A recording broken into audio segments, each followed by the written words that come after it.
எல்லோருக்கும் வணக்கம். ஒன்றே குலம் ஒருவனே தேவன். இப்போ பிரண்டை எப்படி சுத்தம் பண்ணுறது, சுத்தம் பண்ணி துவையல் அரைக்கிறதுன்னு நான் உங்களுக்கு காட்டுறேன். இதுதான் பிரண்டை, பார்த்துருப்பீங்கன்னு நினைக்கிறேன். அடுத்தது எண்ணெயை கொஞ்சம் கையில் அப்ளை பண்ணிக்கணும். இப்படி எடுத்து இதை உடச்சிக்குவோம். உடச்சிட்டு லேசாக இந்த நரம்பெல்லாம் அப்படியே எடுத்துக்கணும்.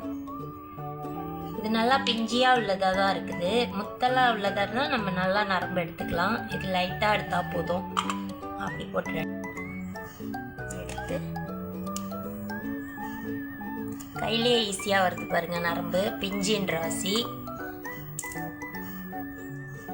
இந்த இலையும் வேஸ்ட் பண்ண வேண்டாம், இலையும் நம்ம போட்டுக்கலாம், சேர்த்து துவையல் அரைச்சிக்கலாம். அடிக்கடி எண்ணெயை கையில் தொட்டுக்கணும், ஏன்னா அரிப்புத்தன்மை இருக்கும். அது நம்ம கையில் அரிக்காமல் இருக்கிறதுக்கு எண்ணெய் அந்த மாதிரி தடவி விட்டுக்கணும். இந்த மாதிரி எல்லாத்தையும் உங்களுக்கு ஆஞ்சி சுத்தம் பண்ணிட்டு காட்டுறேன். எல்லாம் ஆஞ்சி சுத்தம் பண்ணிட்டேன். நாங்கள் மலேசியாவில் தான் இருக்கிறோம்.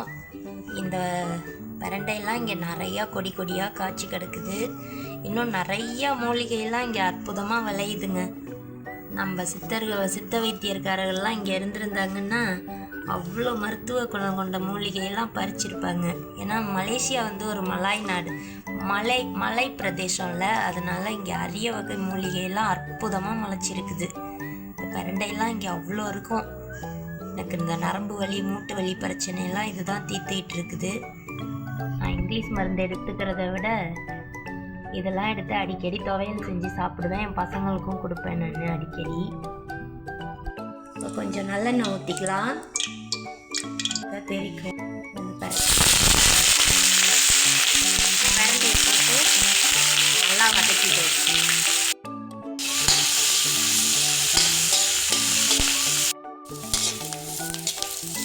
மாதிரி நல்லா வதக்கிட்டு எடுத்துருவோங்க. பானையில் கொஞ்சம் எண்ணெய் ஊற்றிக்கிட்டு, வெள்ளை உளுந்தை விட கருப்பு உளுந்து இருந்தால் போட்டுக்குங்க, அது இன்னும் நல்லது உடம்புக்கு.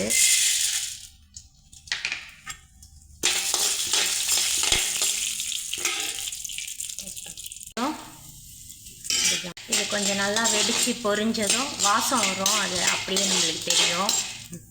இப்போ 4-5 சின்ன வெங்காயம், ஒரு 3 பல் பூண்டு, இந்த காஞ்ச மிளகாய் இதெல்லாம் கொட்டி ஒன்றா கிண்டிக்க வேண்டியதுதான்.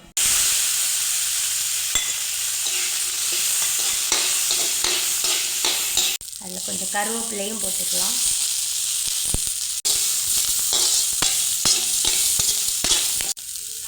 பிரண்டையும் ஒன்றா சேர்த்து கொட்டி நல்லா கிண்டிக்க வேண்டியதுதான்.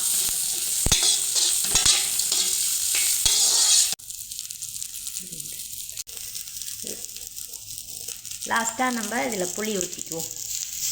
புளி தான் இந்த துவையலுக்கு மெயினே. அது இல்லைன்னா அரிக்க ஆரம்பிச்சிடும். ஆனால் அரிக்குதுன்னு யாரும் மிஸ் பண்ணிடாதீங்க. ரொம்ப ரொம்ப சுவையான துவையல், ரொம்ப ரொம்ப உடம்புக்கு நல்லது.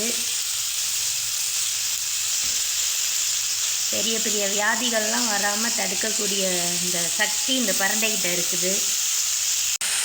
புளி நான் கரைச்சி ஊற்றுறேன், ஏன்னா அடியில் கல் மண் இருக்குன்ட்டு நான் கரைச்சி ஊற்றுறேன். உங்கள்கிட்ட வேணா அப்படியே எலுமிச்சங்காய் சைஸுக்கு நீங்கள் போட்டுக்கலாம். லாஸ்ட்டாக அதில் கொஞ்சம் உப்பு, கல் உப்பு போட்டுக்கலாம்.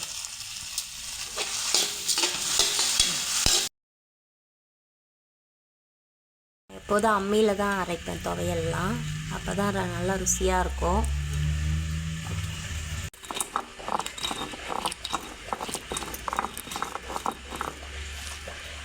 ஓகே, நான் அரைச்சிட்டு இப்போ காட்டுறேன்.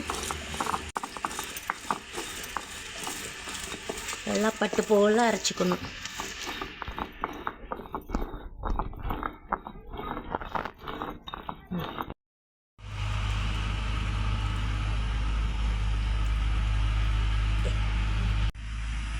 நல்லா அரைச்சாச்சு, வலிச்சுக்கலாம். பட்டு போல் அரைச்சாச்சு.